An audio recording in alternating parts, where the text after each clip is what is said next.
Physical नहीं है। Friends, अगर मैं आप लोगों से एक रिक्वेस्ट करना चाहूँगा, मैं हूँ अभिषेक मौर्य और आप देख रहे हैं कॉग्निटिव लर्निंग क्लासेस।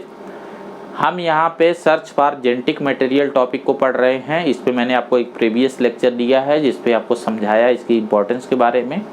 अभी जो है अगर आपको ये लेक्चर सीरीज पसंद आती हैं, आपको टॉपिक नीट एग्जाम का रेलिवेंट लगता है, कंटेंट आपको अप्रोप्रिएट लगता है, कॉम्प्रिहेंसिव लगता है, तो मैं आपसे रिक्वेस्ट करूंगा कि आप जो है चैनल को लाइक सब्सक्राइब करिए और डिफरेंट मीडिया प्लेटफॉर्म पे ज़्यादा से ज़्यादा लोगों के बीच में शेयर करिए, ताकि जो मेरी एनर्जी या एफर्ट है उसका सही वेटेज मिल पाए मुझे, ठीक है, और आपको भी मिलेगा, ठीक है। अब चलिए हम चलते हैं जो हम बात कर रहे थे।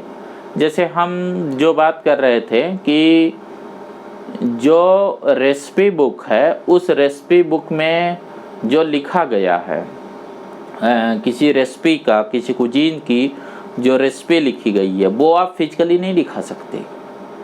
आप इतना कर सकते हो कि पन्ना फाड़ के दे दोगे कि ये लो पेज, इस पे लिखा गया है, तो आपने तो पेज दिया ना, और पेज के अंदर क्या लिखा गया है, एक लैंग्वेज क्या है, कुछ साइन को ही तो आप लैंग्वेज बोलते हैं, उसमें लेटर है, सेंटेंस है। तो ठीक वैसे ही डीएनए के एक सेगमेंट को अगर आप जीन कहते हो, तो डीएनए का सेगमेंट तो आपको बताया था ना कि उसको content of DNA, ploidy of DNA, उसके नंबर काउंट कर सकते हो, उसके वेट काउंट कर सकते हो, उसकी स्ट्रक्चर मॉलिक्यूलर लेवल तक बता सकते हो। लेकिन उसमें जो कोडेड बात है वो तो तभी पता लगेगी, जैसे रेसिपी तभी पता लगेगी कि अगर उसमें फिश करी बनाने की रेसिपी है, तो जब फिश करी बनाओगे, जब उस प्रोसेस को आप फॉलो करेंगे, तो लास्ट में आपको फिश करी दिखने लगेगी, फिश करी का फिजिकल एग्जिस्टेंस हो जाएगा। ठीक इसी तरीके से जीन के अंदर जो कोडेड इंफॉर्मेशन है, अगर इसे सेलुलर मशीनरी मिलती है, अगर इसे सेलुलर मशीनरी मिलती है, सेलुलर मशीनरी का क्या मतलब है, जो आपको बताया था कि डीएनए से आरएनए बनना, एमआरएनए बनना, और एमआरएनए से पॉलीपेप्टाइड बनना, और पॉलीपेप्टाइड से कोई न कोई फिनोटाइप बनना। तो ये फिनोटाइप फिजिकल फॉर्म में आ जाएगा।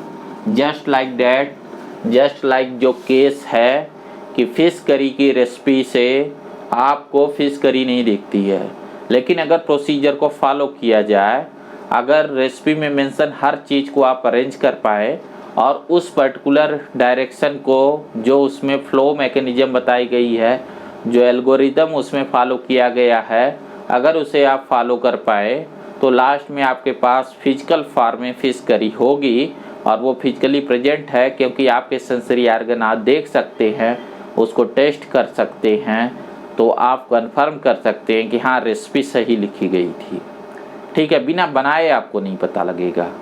तो वैसे ही मेंडल से जब ये पूछा जा रहा था ना कि तुम्हारा जो ये फैक्टर है, इस फैक्टर का जो कि तुम बता रहे हो कि इनहेरिटेंस के लिए मेन रिस्पॉन्सिबल चीज़ है, ये कैसा है, फिजिकल है या नॉन फिजिकल है, इसका बेसिस क्या है। तो मेंडल के पास इसके जवाब नहीं थे। उसी बात को बताया जा रहा है कि मेंडल का जवाब तब होता अगर कोई जेनेटिक मटेरियल की डिस्कवरी कर पाता।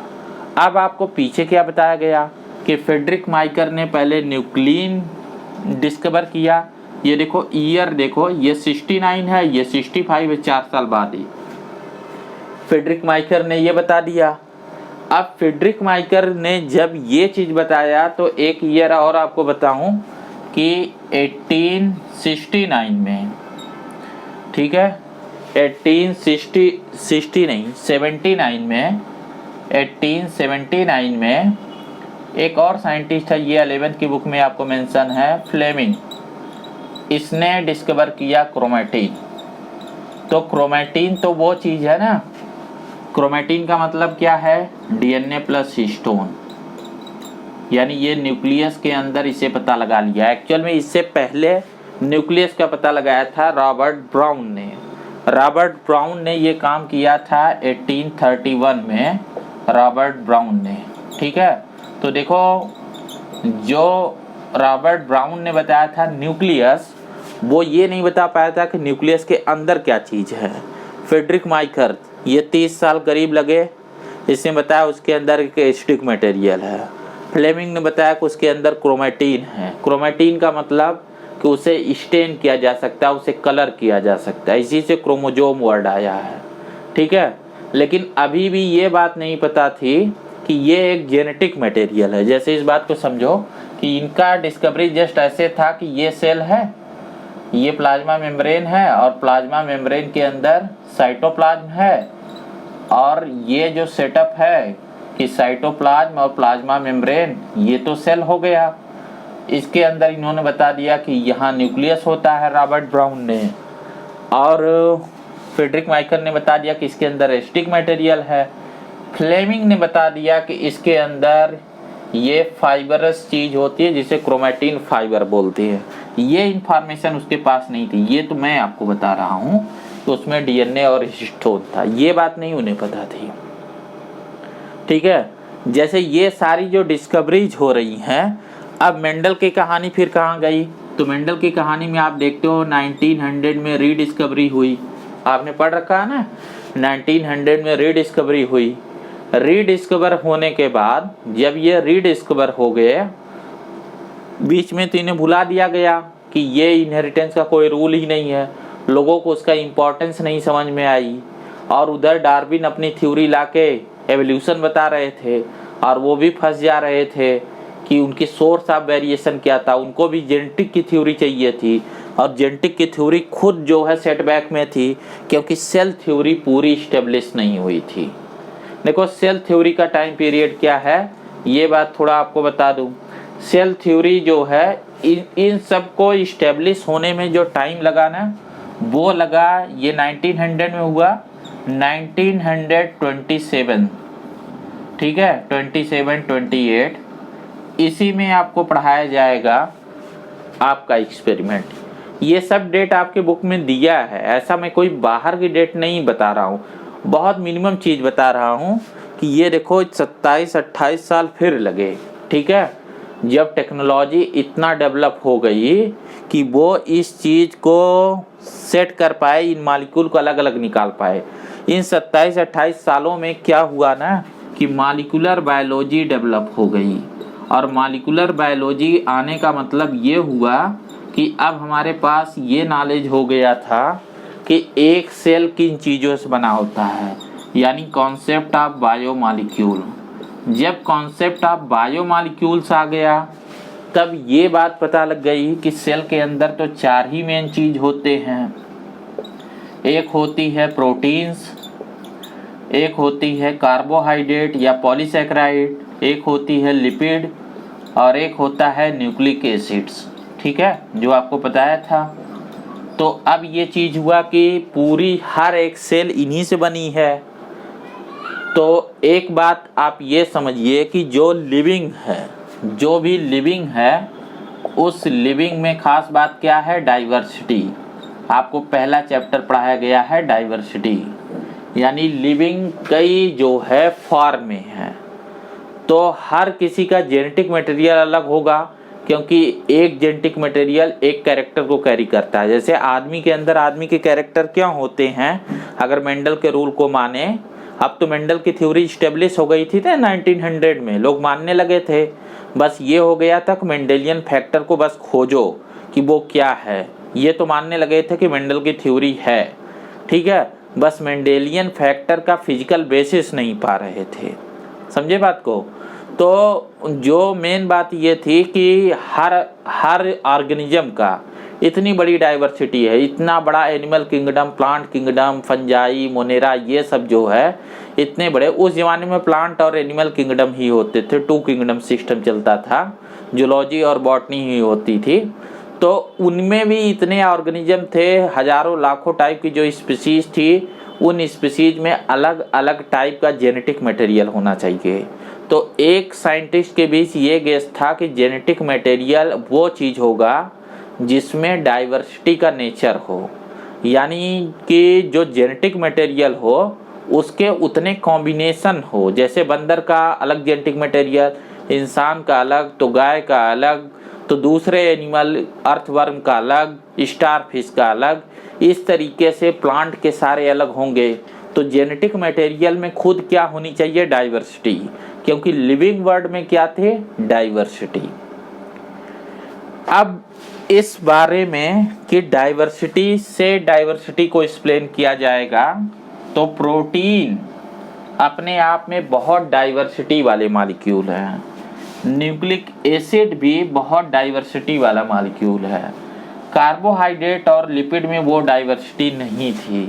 तो इन दोनों को थोड़ी देर के लिए हटा दिया गया। एक हाइपोथेसिस बनी कि या तो प्रोटीन होगा, और न्यूक्लिक एसिड के बारे में एक्चुअल में हमें पता नहीं था ढंग से, तब तक न पता नहीं था, क्योंकि न्यूक्लियस की डिस्कवरी तब हो पाई ना कि इसमें और टाइम लगा, 1950।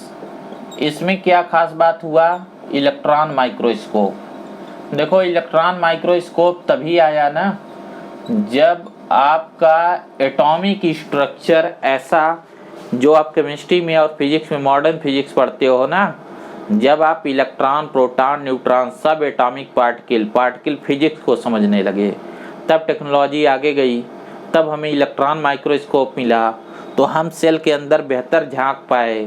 जो आपको पढ़ाया ना बीट्स ऑन स्ट्रिंग मॉडल, जो आपको डायग्राम दिया था, वो मॉडल की डिस्कवरी ही 1952 में हुई, 1952 में, और वो इलेक्ट्रॉन माइक्रोस्कोप से ही हो पाया। लाइट माइक्रोस्कोप की बस की बात नहीं थी, ये लिमिटेशन था। लाइट माइक्रोस्कोप से इतना नहीं दिखता था। फ्लेमिंग ने जो देखा था कि उसे कलर किया जा सकता है, बस उतना देखा जा सकता है, उससे ज़्यादा नहीं देख सकते थे।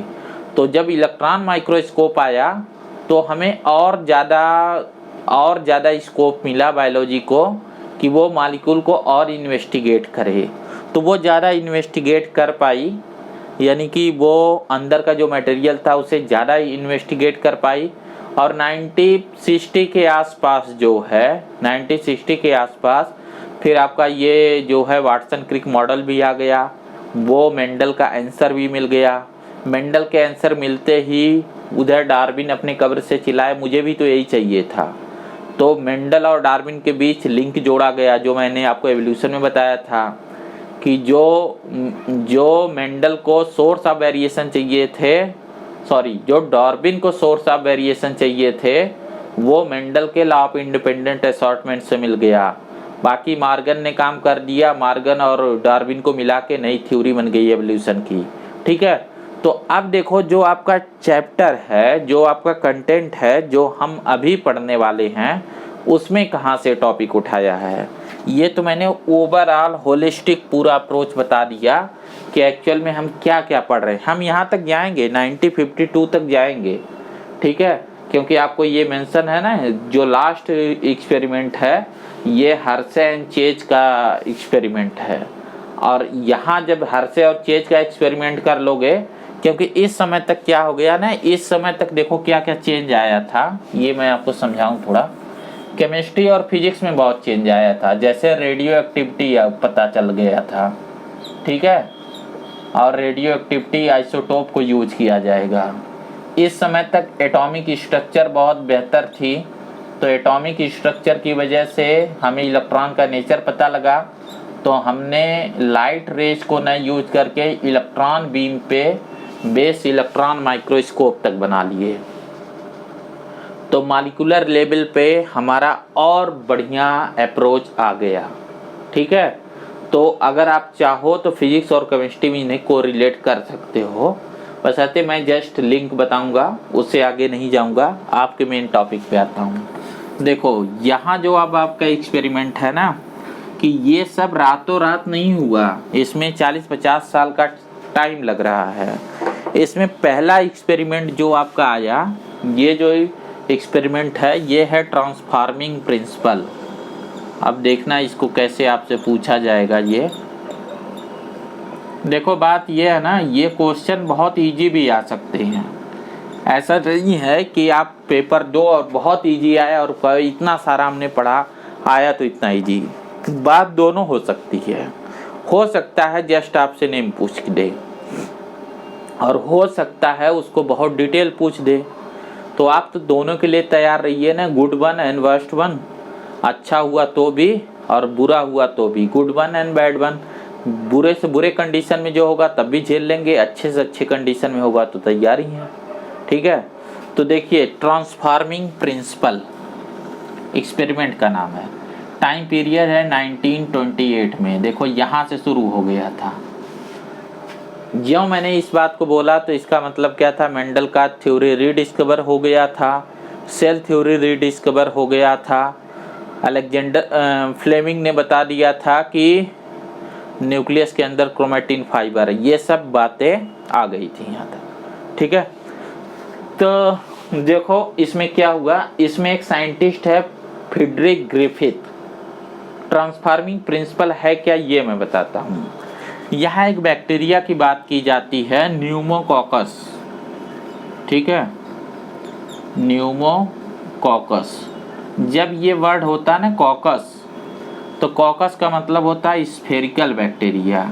इस तरीके से ये जो बैक्टीरिया है इनके क्लास को हम बोलते हैं डिप्लोकॉकस। डिप्लो का मतलब दो, कॉकस का मतलब स्फेरिकल, मतलब ये ग्रुप में होती हैं, ऐसे दो दो के ग्रुप में होती हैं। अब जो बैक्टीरिया होता है ना, इस बैक्टीरिया के लेवल पे इनके जो फीचर्स हैं, इनके फीचर में दो तरीके के स्ट्रेन होते हैं। बैक्टीरिया में एक वर्ड यूज किया जाता है ना, स्ट्रेन। जैसे बाकी ऑर्गेनिज्म में जो लिविंग ऑर्गेनिज्म है, हायर ऑर्गेनिज्म है, तो आप बोलते हो स्पीसीज, सब स्पीसीज। तो ये समझो ना, ये सब स्पीसीज है। स्ट्रेन का मतलब सब स्पीसीज को ही हम स्ट्रेन बोलते हैं। ये फंजाई और ये बैक्टीरिया में यूज करते हैं। यहाँ इस टाइप को आर टाइप बोलते हैं, इसको एस टाइप बोलते हैं। एस का मतलब है स्मूथ, ठीक है। आर का मतलब है रफ। इसका मतलब क्या है, देखो जैसे इसके आउटर लेयर को जब हम माइक्रोस्कोप से देखते हैं तो ये रफ दिखाई पड़ता है, ठीक है, ऐसे ये रफ दिखाई पड़ता है। और दूसरे को देखने में स्मूथ होता है क्योंकि इसके चारों तरफ ये कार्बोहाइड्रेट के म्यूकस कवरिंग होती है। ज़्यादातर जो पैथोजेनिक फार्म होता है, इसके लिए एक वर्ड होगा वायरुलेंट या पैथोजेनिक। जो पैथोजेनिक फार्म होता है उनमें ये एक्सटर्नल कवरिंग होती है, ये इन्हें बचाती है, ठीक है, ये इनको बचाती है किसी भी डिफेंस से जो इनके खिलाफ, जैसे एंटीबायोटिक अगर आप डालोगे तो ये इसमें ट्रैप हो जाएगा, ये जल्दी मरती नहीं है। तो ये वायरुलेंट फार्म है, ये जो है नॉन पैथोजेनिक फार्म है, आर फार्म और एस फार्म। अब ग्रिफिथ एक पेशे से एक डॉक्टर था, वो एक्चुअल में इनकी पैथोजेनिसिटी पे एक्सपेरिमेंट कर रहा था बैक्टीरिया के, ठीक है। तो एक्सपेरिमेंट देखो उसने क्या किया, वो चीज़ मैं बताऊं जो एक्सपेरिमेंट आपको मेंशन है कि इसने एस स्ट्रेन की बैक्टीरिया ली और इसको एक माइस में, चूहे में इंजेक्ट किया, ठीक है। एक आर स्ट्रेन की बैक्टीरिया ली और इसको एक माइस में इंजेक्ट किया। तो देखो एस, जैसा आपको बताया गया है कि एस स्ट्रेन का जो बैक्टीरिया है वो क्या है, पैथोजेनिक, वायरुलेंट है।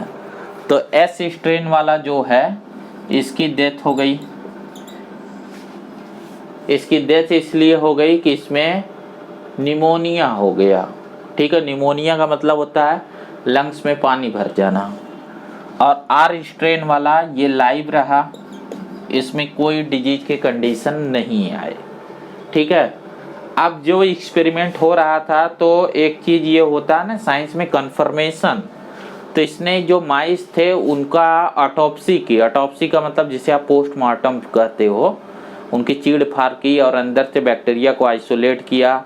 उनके लंग्स में जब देखा तो बैक्टीरिया ग्रो किए थे, जिसकी वजह से डेथ हुआ था। मतलब डेथ का वजह क्या है, डेथ किस वजह से हुई, उसी को पोस्टमार्टम या ऑटोप्सी बोलते हैं। नेक्स्ट वन एक्सपेरिमेंट में इसने क्या किया कि ये, इसे पता था कि बैक्टीरिया तो एक सेलुलर ऑर्गेनिज्म है, अगर इसको गर्म किया जाएगा, इसको हीट दिया जाएगा तो ये मर जाएगा। तो इसने जो है बैक्टीरिया को हीट किल्ड किया, दोनों बैक्टीरिया को। तो जब इसने एस स्ट्रेन वाले किल्ड बैक्टीरिया को, ठीक है, माइस में इंजेक्ट किया तो माइस लाइव कंडीशन में था, क्योंकि बैक्टीरिया मरा हुआ था। तो बैक्टीरिया के वजह से डिजीज प्रोड्यूस नहीं हुई। और जब इसने आर स्ट्रेन के किल्ड वर्जन को, हीट किल्ड वर्जन को माइस में इंजेक्ट किया, तब भी ये माइस जिंदा थे। ये तो पहले भी जिंदा थे, क्योंकि आर स्ट्रेन से तो डिजीज होती नहीं थी। अब इसने थोड़ा सा, यही इमेजिनेशन होता है एक साइंटिफिक कम्युनिटी में, ये इमेजिनेशन होता है कि उसमें ये जिज्ञासा बनी रहती, क्यूरियोसिटी, कि ऐसा करके देखें क्या होता है। तो उसने एक काम किया कि उसने आर स्ट्रेन को लिया। आर स्ट्रेन आपको पता है कि आर स्ट्रेन, तो आर स्ट्रेन के लाइव को लिया और मरे हुए एस किल्ड को लिया, ये मरे हुए थे, और इनको माइस में इंजेक्ट किया और माइस की डेथ हो गई। और ये बात इसके लिए नोटिस करने वाली हो गई, ठीक है। अब आपको लगेगा इसमें क्या हो गया, इसमें बहुत बड़ी बात हो गई ना। ये समझो, एस स्ट्रेन का जब दिया गया लाइव बैक्टीरिया, ठीक है, तो इसकी वजह से डेथ हुई। डेथ की वजह थी निमोनिया। निमोनिया के कॉजेटिव एजेंट है, जिसकी वजह से निमोनिया हुआ, ये मर गया। आर स्ट्रेन को इसने चेक किया था, इससे डिजीज नहीं होती है, बैक्टीरिया लाइव है। एस स्ट्रेन को जब इसने किल्ड करके, हीट किल्ड करके दिया, तो उसकी पैथोजेनिसिटी खत्म हो गई थी। जो इसके अंदर बैक्टीरिया थी, जो बैक्टीरिया के अंदर पैथोजेनिक प्रॉपर्टी थी, वो खत्म हो गई थी और माइस जिंदा थे। लेकिन जब इसने जो है आर स्ट्रेन के साथ भी ऐसा किया था, तो आर स्ट्रेन तो वैसे ही नहीं था, लेकिन एक बार वो काउंटर चेक करते हैं। इसी बात को मैं बोल रहा था ना, कि अगर कोई चीज़ पता हो जाए तो एक बार उसे काउंटर चेक करते हैं कि गलती ना हो जाए, मजाक ना बने दूसरों के सामने। अब इसने आर को लाइव रखा, तो थ्योरेटिकली क्या है, ये नॉन पैथोजेनिक है, माइस में डिजीज नहीं होनी चाहिए। एस को किल्ड फार्म में रखा, एस को जब किल्ड कर दिया है, तो ऊपर क्या आपका रिजल्ट आया है कि माइस जिंदा रहेंगे। तो माइस इससे भी जिंदा रहेंगे और इससे भी जिंदा रहेंगे थ्योरेटिकली। लेकिन रिजल्ट ये आया कि माइस मर गए। और सबसे मज़ेदार बात ये हुई कि जब इनका इसने ऑटोप्सी किया, तो इसके अंदर से एस स्ट्रेन के लाइव बैक्टीरिया मिले।